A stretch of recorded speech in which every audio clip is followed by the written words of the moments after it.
Since 2016, at Miniwiz, we started our journey with river cleanup at the highest township at the foothill of the Himalayas.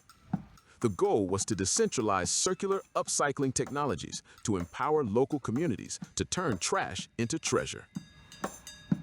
This was TRASHPRESSO, the world's first mobile decentralized upcycling plant.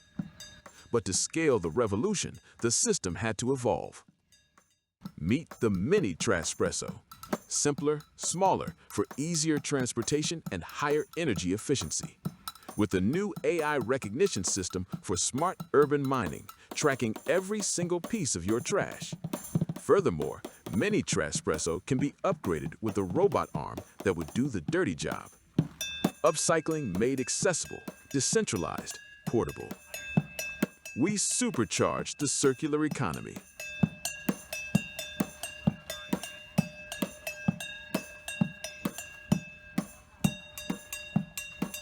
We bring the factory to people, to campuses, to communities.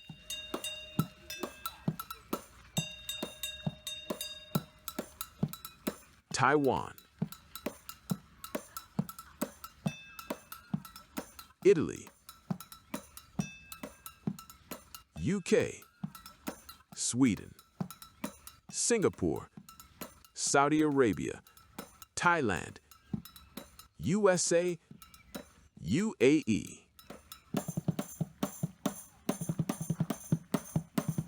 Please join us to empower your community to turn trash into treasure.